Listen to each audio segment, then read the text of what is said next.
Satyr, Cherub and Charity. As I was coming down the drive where it dropped and curved to the road, round the corner from next door came three little figures, very pale. I thought children dressed as statues for Halloween and covered in flour at first. They froze on the spot when they saw me, so I greeted them in my friendliest voice and kept my distance.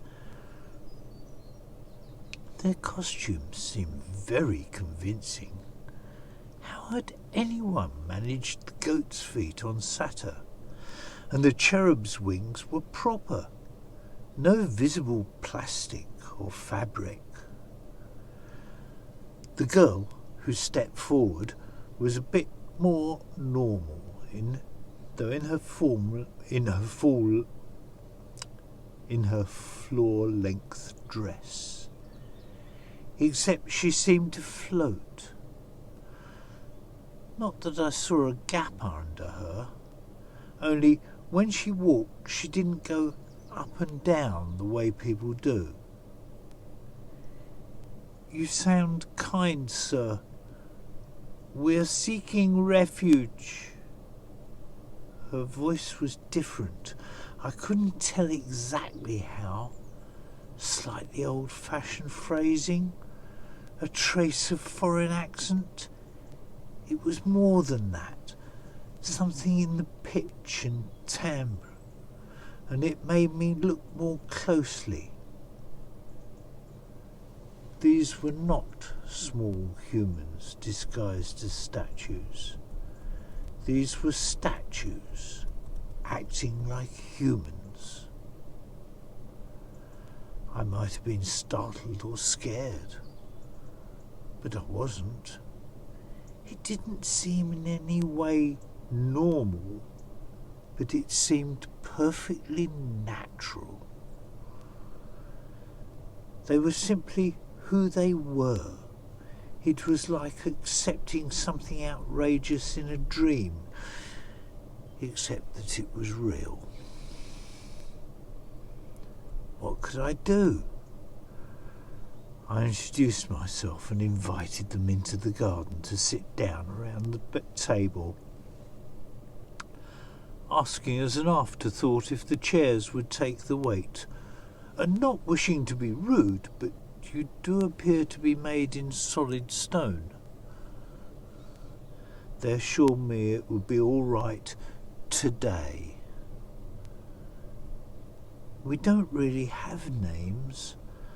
I'm Satyr, he's Cherub, and she is Charity, the greatest of all the virtues, you know.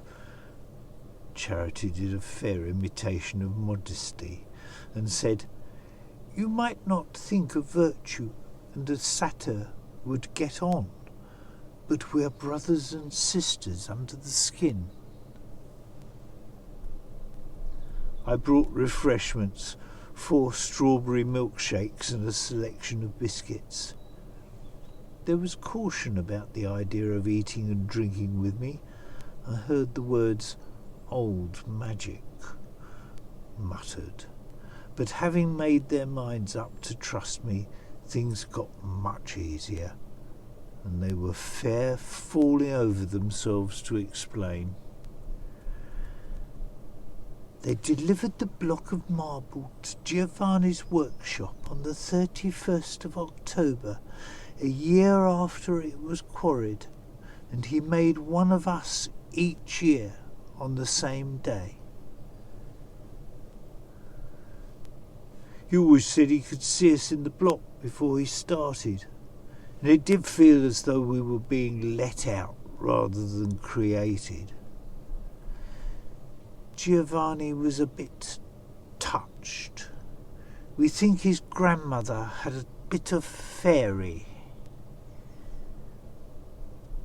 It was terrible when he died and we were sold to the sculpture yard. Luckily, Giovanni made it a condition in his will that we stayed together, and the yard honoured that. Giovanni made us back in the 1840s, but we didn't come to England until 1893. A terrible journey, wrapped in sacking in the guard's van of a train. We discovered that later. At the time, it was all noise and vibration that seemed to go on forever. Apart from Giovanni, you're the only one to see us animated. It just didn't seem right. But today was an emergency. The house next door was over 100 years old, and they'd come there with old Mr. Maddox and his new wife when they returned from their grand tour honeymoon. Of course, he was young Mr. Maddox then. They spent many happy years in the orangery, watching the young Maddoxes grow up and listening to conversations.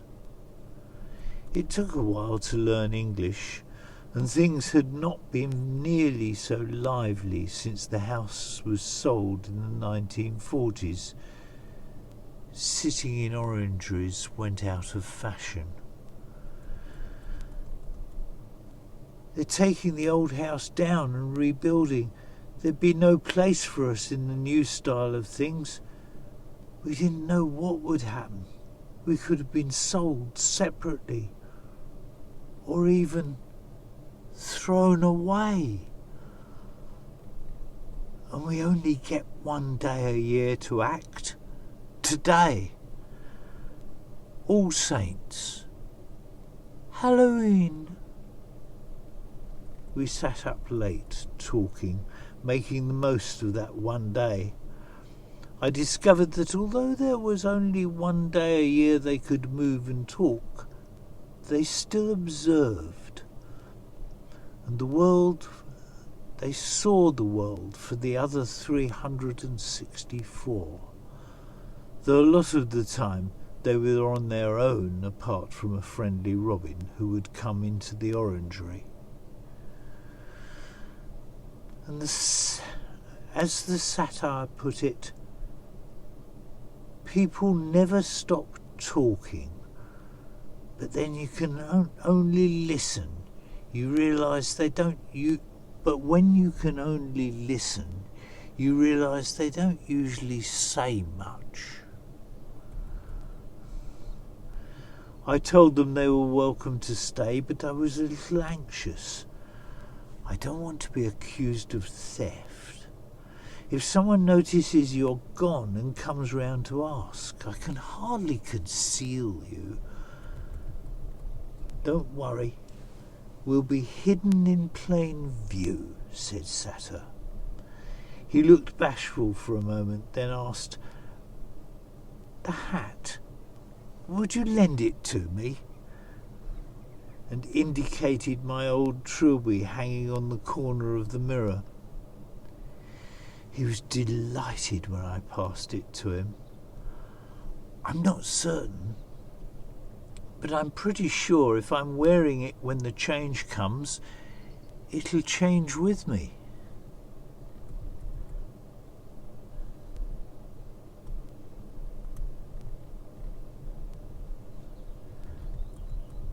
I've been standing on one leg for so long now, said Cherub.